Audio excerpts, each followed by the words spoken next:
Hey, what's up guys? This is Gus, back with another gameplay commentary.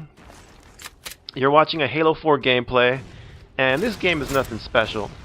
We don't win this game, we get our asses kicked, and I just want to put that out there right off the bat. And the reason why, or one of the reasons why, was they kept putting us in these matches with this guy named Tiger Knuckles. Now we're playing, you know, maybe an hour, 2 hours, something like that, but every match, as long as this guy stayed in our lobby, he was always being placed on our team. And this guy, he was pretty bad.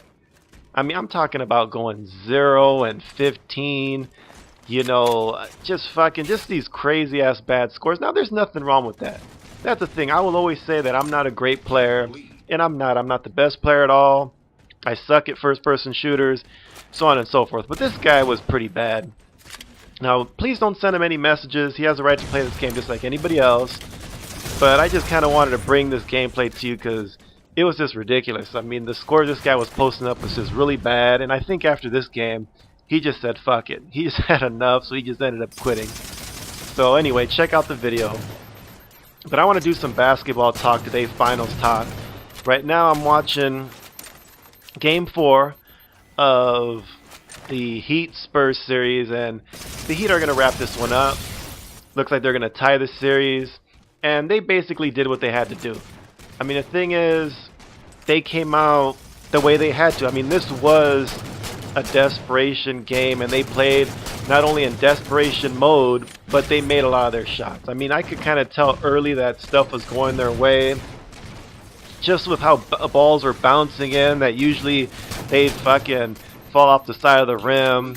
Just the shitty calls they were getting, like fucking bosh flopping. I mean, that's embarrassing. When you're a big guy fucking throwing yourself on the ground, flailing your arms, it's just pathetic, you know. So anyway, the Heat did what they had to do. So I'm sure in the press conference, you know, we're gonna see Spoelstra fucking cocky as hell, as if he has anything to do with anything. I mean, you put this guy on an average team, and his teams are getting squashed day in and day out. But he's got the help of fucking, what, 3 current All-Stars, Ray Allen, who was a former All-Star, fucking, the list goes on and on. So here, Spoelstra's a joke, you know, and we're going to see how good he is once LeBron James goes down from fucking exhaustion, because that's the thing. He's having to play his ass off, and you guys can say, well, Dwayne Wade did this. You know what? Dwayne Wade's going to show up for you guys once every 2-3 games. That's all he has left in the tank. Now, I know you guys are going to say, oh, he's not that old, this and that. But this guy is a walking injury, and you guys know it. So the thing is, LeBron's going to have to carry this team. We're going to see what happens in the very next game. I'm predicting a Spurs win. And now they're going to have to go back to Miami and win one more. But bosh, not impressed with that at all. Flopping. I don't care what his stat line was. Once I saw that early in the first half, it just kind of sealed my opinion on that guy as far as him being soft, him being weak, and any center that flops is just a joke, and that's what he's become. And once again, we found out that LeBron has to carry this team, or they're not going to go anywhere. Now, is he going to stick with this shit? I don't know, and he's the only one that I actually feel bad for, because he's the only player that brings it day in, day out. And he actually came to the Heat to win not 4, not 5, not 6, not 7 championships. You know, but it's not going to happen. Even if they win this year, which I'm predicting against Spurs in 6, even if they win this year, I don't see him winning another one. Not without him having to literally break his back helping this team out, because Dwayne Wade's pretty much done. You know, you have a bunch of older guys like Ray Allen, who's also fucking at the end of the line. So all you Heat fans, give it a couple years. You might have something to do next year. You guys can go to the Heat games and join. But all you bandwagon fans, you'll have plenty of time to do other shit once all this crap gets broken up, which isn't going to last very long. Because don't expect Dwayne Wade to have 32-point games, shooting 14 for 25. It's just not going to happen. It's not going to happen in every game. LeBron's going to have to carry the load. How long is he going to do it till he gets sick of it? He did it in Cleveland for a few years. He got tired of it. Now he's going to have to do it now. And LeBron is still very young, but he's fucking getting worn down by the minute, having to carry this team of scrubs and broken down losers. You know, I hate to say it, but that's what it is. You know, you started some bullshit by getting fucking 3 guys together. It was just lame to begin with.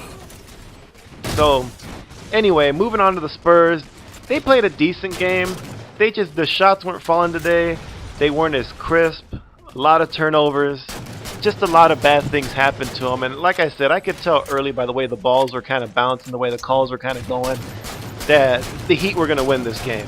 I didn't think that it would be in blowout fashion. And the thing is, I know a lot of people are going to look at the final score and get excited. But this game was close up until, the midway point of the fourth, and then it got pulled away. But the Spurs were there the whole time. If they would put a little bit of heat on this team, maybe they could have done something, but they just weren't crisp. You know, they were throwing balls out of bounds. They just weren't hustling. You know, even you had that softy Chris Bosh diving on the floor, trying to get that those loose balls. That's what they have to do. I know Pop will clean this up, get his guys ready for the next game, and I expect to see a different Spurs team. When's the next game? Saturday, Sunday, something like that. I'll be watching that one too, and I expect a different Spurs team. And I don't expect the scrubs on Miami to play great like they did today.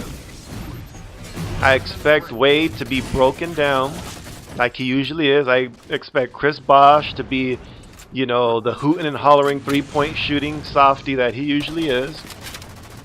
And order should be restored shortly. So, Spurs fans, try not to panic.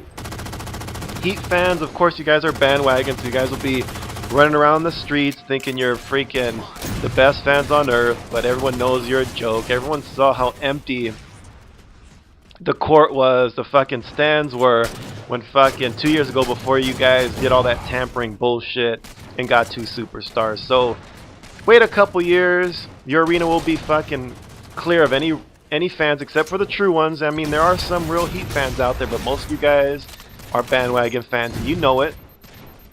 And as far as the Spurs go, like I said, no need to panic.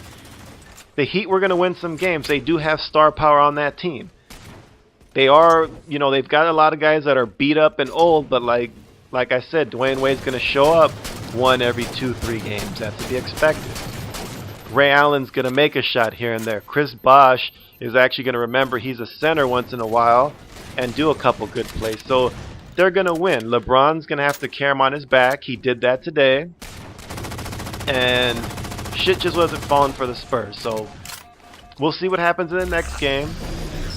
Like I said, I expect the Spurs to take it. Miami's going to be having all kinds of excuses. And that's another thing. You know, what do sports fans do if they don't like the Miami Heat? I mean, now we're going to have to fucking watch Sports Center, and it's going to be nothing but Heat. You know, when the Spurs win, and I'm not even a Spurs fan. I'm a Lakers fan, but the thing is, when the Spurs win, you don't hear shit about it. But when the Heat win, fucking, it's the headline all over fucking Sports Center. Fucking out of a half-hour show, we had to see 20 minutes of fucking Heat doing stupid-ass plays, giving cocky-ass interviews. It's just ridiculous. Like, now, I can't even watch fucking Sports Center now for the next 2-3 days. It's because I don't want to fucking see nothing but Heat. I mean, there are other sports going on. Although a lot of people on ESPN, they don't want to realize this shit. There's other sports going on, but now we have to watch this shit until they play again and until they lose. So that's the thing. I'm just getting tired of the whole Heat thing.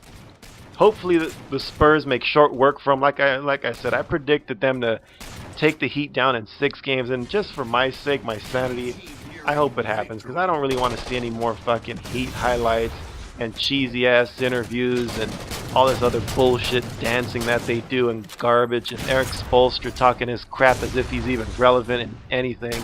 I just don't want to see it anymore. So anyway, I've been rambling on too much. It's just, I'm just so fucking tired of watching the Heat, dude. It's just ridiculous.